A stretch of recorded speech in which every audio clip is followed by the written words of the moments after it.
नमस्कार विद्यार्थी मित्रांनो, तुमचं स्वागत आहे जय हिंद पाठशाला या यूट्यूब चॅनलमध्ये.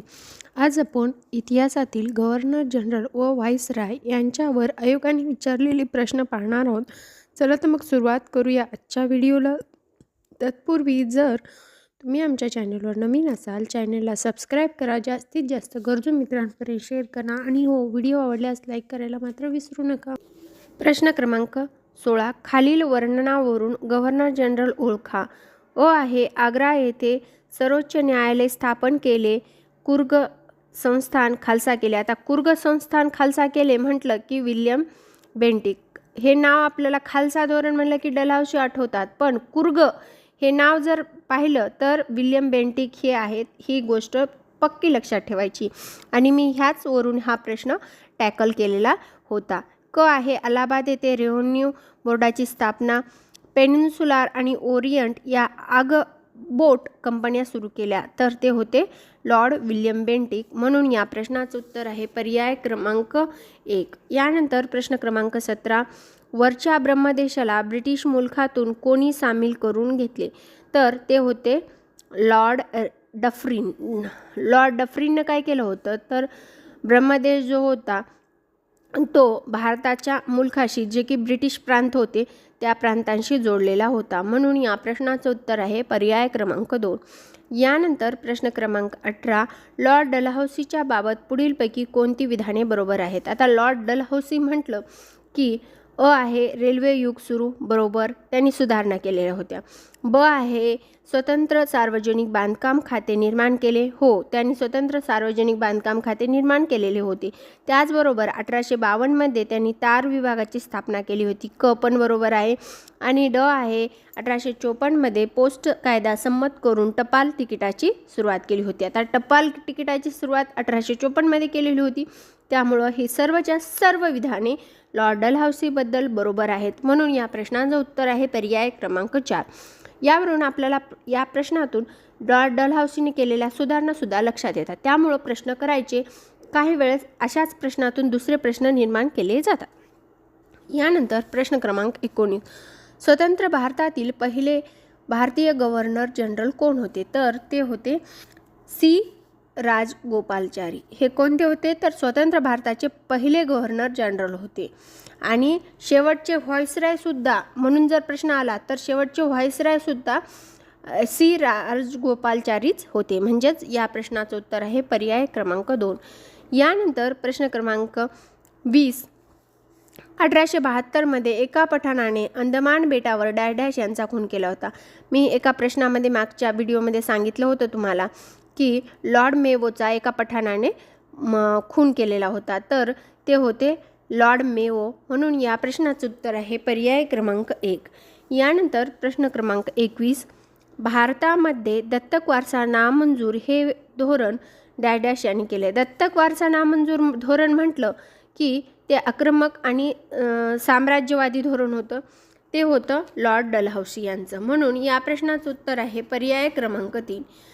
यानंतर प्रश्न क्रमांक 22.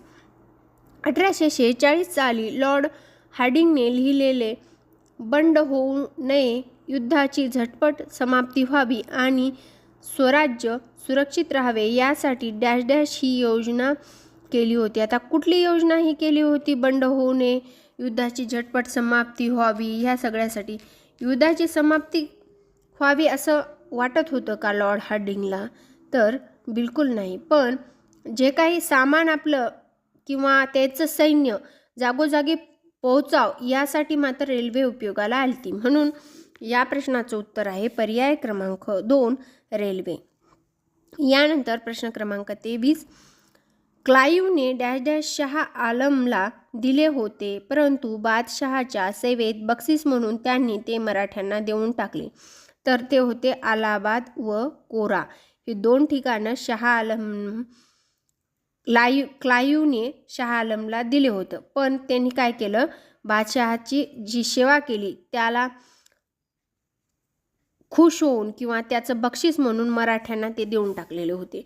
म्हणून या प्रश्नाचं उत्तर आहे पर्याय क्रमांक 1. यानंतर प्रश्न क्रमांक 24. भारताची राजधानी कलकत्ता येथून दिल्लीला नेणारा ब्रिटिश गव्हर्नर जनरल कोण होता तर तो हार्डिंग्स सेकंड होता. हार्डिंग्स वेगळा आणि हार्डिंग्स सेकंड वेगळा. त्यामुळं या प्रश्नाचं उत्तर आहे पर्याय क्रमांक 1. कलकत्त्याहून दिल्लीला जर आपल्याला राजधानी नेली म्हटलं भारताची की ते सेकंड, ही 2 लाईन सेकंड आहे ना, कलकत्ता अगोदर होती नंतर दिल्ली झाली ना, दिल्ली सेकंड झाली ना, म्हणून आपण सेकंड म्हणून लॉर्ड हार्डिंग या ट्रिकनी लक्षात ठेवायचं.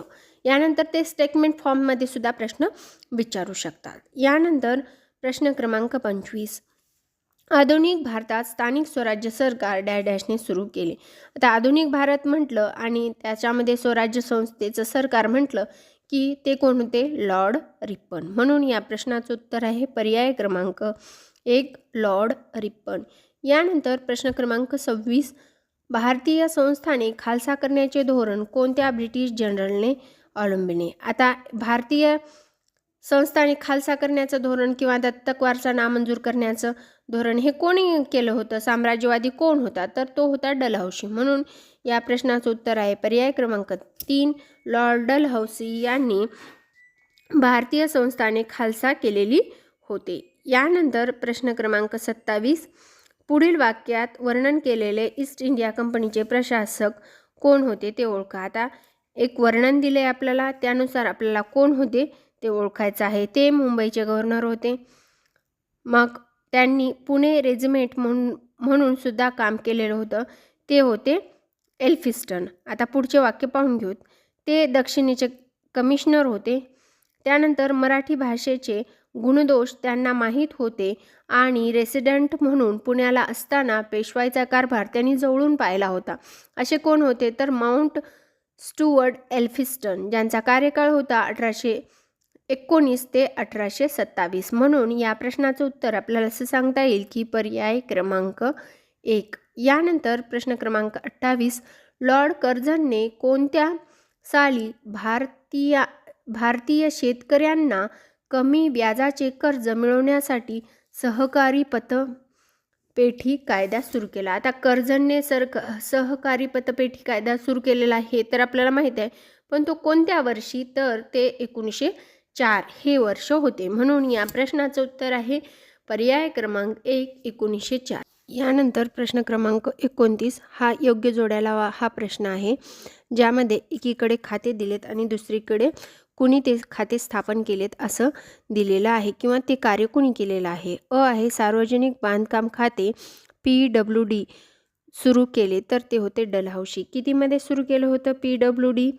तर त्यांनी 1854 PWD सुरू केलेलं होतं. त्यानंतर 1857च्या वेळी कोण गव्हर्नर जनरल होते तर 1857च्या वेळी लॉर्ड कॅनिंग हे गव्हर्नर जनरल होते. ही सुद्धा गोष्ट लक्षात ठेवायची, कारण ह्याच्यावर सुद्धा आयोग प्रश्न विचारू शकतो. त्यानंतर व्हर्नॅक्युलर प्रेस ॲक्ट कोणी पास केला होता? Lord Lytton. आणि तो रद्द कोणी केला होता तर लॉर्ड रिपन. आणि त्यानंतर भगवद्गीतेचे भाषांतर लॉर्ड कॉर्नवॅलिस यांनी केलेले होते इंग्रजीत. त्यामुळं अ ला 1, ब ला 4, क ला 2 आणि ड ला 3 म्हणजेच या प्रश्नाचं उत्तर आहे पर्याय क्रमांक 2. यानंतर प्रश्न क्रमांक 30. कोणत्या गव्हर्नर जनरलनी इनाम कमिशन 1828ला नेमले होते? तर इमान कमिशन हे खूप म्हणजे चांगलं कमिशन होतं, जे की ज्या कमिशनच्या अंडर आपले जरी खटले कसे असायचे तर ब्रिटिशांचे खटले ब्रिटिश न्यायाधीशच हँडल करायचे, पण भारतीयांचे खटलेसुद्धा ब्रिटिश न्यायाधीश हँडल करायचे. पण ब्रिटिश जे गुन्हेगार असतात त्यांना मात्र भारतीय न्यायाधीश ते खटले हँडल करायचे नाही, असं कमिशन होतं. मग ते 28ला नेमलं होतं कुणी तर ते होते लॉर्ड विल्यम बेंटिक. म्हणून या प्रश्नाचं उत्तर आहे पर्याय क्रमांक 1 लॉर्ड विल्यम बेंटिक. यानंतर प्रश्न क्रमांक 31. त्यांनी प्रशासनाचे भारतीयकरण केले, त्यांना अफगाण युद्धाचा शेवट केला आणि त्यांनी आर्म्स ॲक्ट रद्द केला, ते कोण होते? Lord Ripon. आर्म्स ॲक्ट म्हणजे व्हर्नॅक्युलर प्रेस ॲक्ट म्हणायचे त्यांना. त्यामुळं लागू लिटनने केला आणि बंद कोणी केला तर रिपनने केला. म्हणून या प्रश्नाचं उत्तर आहे पर्याय क्रमांक 2. यानंतर चुकीची जोडी ओळखा असं आहे. इल्बर्टविल, लॉर्ड रिपन, वुड्ससाकरिता लॉर्ड डलहौसी बरोबर आहे आणि इल्बर्टविल पण बरोबर आहे.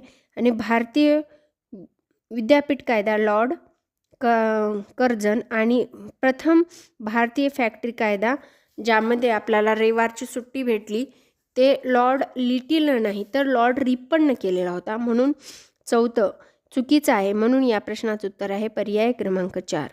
यानंतर प्रश्न क्रमांक 33 डॅडॅशने PWD म्हणजेच पब्लिक वर्क डेव्हलपमेंट म्हणजेच सार्वजनिक बांधकाम खातं नावाने स्वतंत्र एक खातेच निर्माण करून हिंदुस्थान रस्त्याचे जाळे निर्माण केले. हिंदुस्थानात रस्त्याचे जाळे निर्माण करण्याचे जनक म्हणून आपण लॉर्ड डलहौसी यांना ओळखतो आणि म्हणून या प्रश्नाचं उत्तर आहे पर्याय क्रमांक 2.